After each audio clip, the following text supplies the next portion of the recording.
Hey guys, so I'm back with another video, and today is a TBR video, which is super weird for me because I do not do TBRs like ever except for readathons.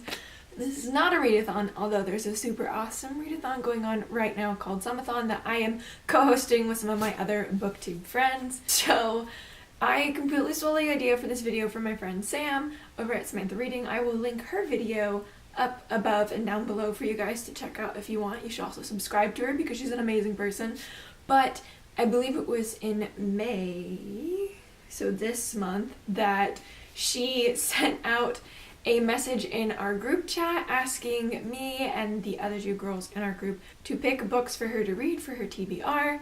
And so she's been sticking to that, and I really wanted to do that idea because I am so indecisive when it comes to picking my next book, especially since I'm a mood reader. I've given myself not a month TBR because I don't think I can do that. Majority of summer I like power through and read as much as I can, but there's always that 1 month of the summer that like I just don't read anything. Like last year it was July, so I just got back from Spain and like I was just like hanging out with my friends and my family and like enjoying being back in America again.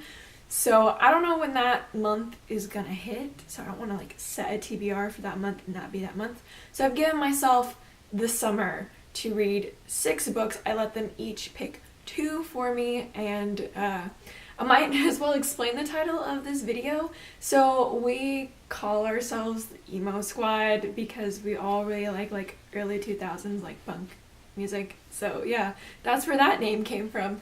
And so yeah, so I had them each pick 2 books off of all my TBRs, including my books here in my apartment and my books at my house. So let's go ahead and jump into this. First, we have Michaela from my bookshelf. And the first book she picked for me, which is actually a new release, and I know she just read it, which is why she picked it, and that is Dread Nation by Justina Ireland. Funny enough, for as long as I like was hearing about this book coming out, I was calling it Dead Nation. I did not realize till after I bought it at North Teen Texas Book Festival, which I have a vlog for, which I'll link up above. And I was telling my roommate about the books I got that I was like, oh my god, this isn't Dead Nation, it's Dread Nation. This is an alternate historical fiction that takes place, I think, around the time of the Civil War, where the dead are no longer staying dead.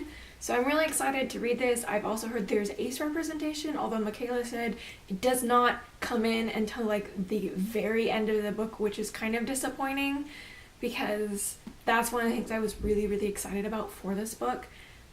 But yeah, I'm like super excited, and I know the author has been having some issues over on Twitter.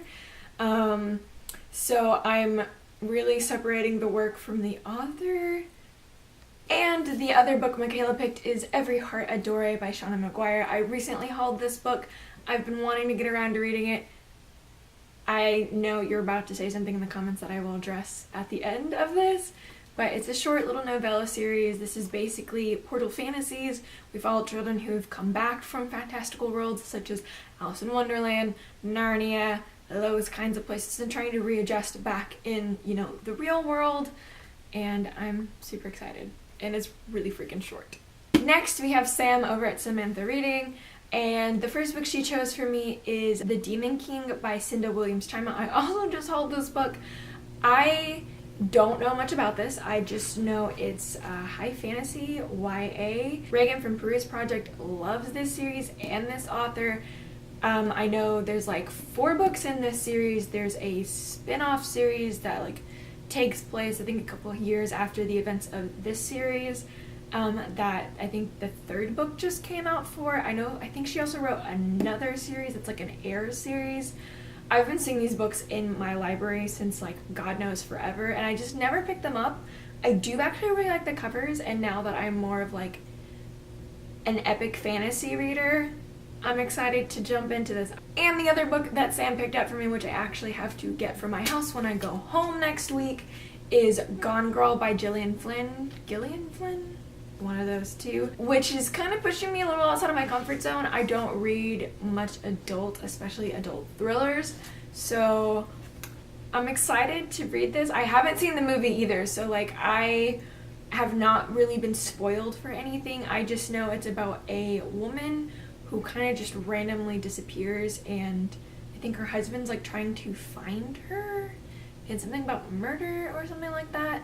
So I'm super excited to jump in this and like push myself outside my comfort zone a little bit, because like as much as I love YA, I really need to like branch a little outside of YA and stuff. And the final member of Emo Squad is Rocky from Blonde with a Book.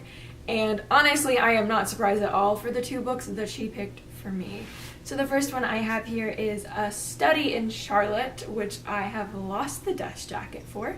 I have the receipt from when I bought this still in here. I found it the other day. I bought this in May of 2016, so I've literally had this book for 2 years and have not touched it. So yeah, I'm finally gonna get around to reading it because Rocky's gonna kill me, and I know she has convinced like a crap ton of people to read this series. This is like the one book that everybody associates with Rocky, so I'm gonna read it and tell you my thoughts on it. And the final book that Rocky picked for me is More Happy Than Not by Adam Silvera. I have not read an Adam Silvera book in my life, but on a whim I picked this one up from the bookstore literally right before I left for Spain.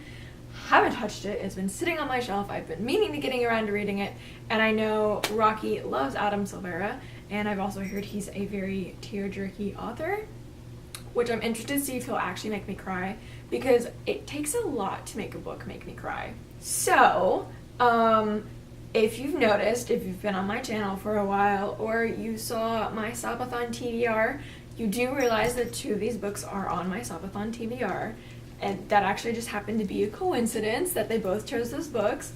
So hopefully I'll get them read during Sabathon, but if not, obviously I'll still get to them very soon because they are on this TBR that I have to read before the end of summer.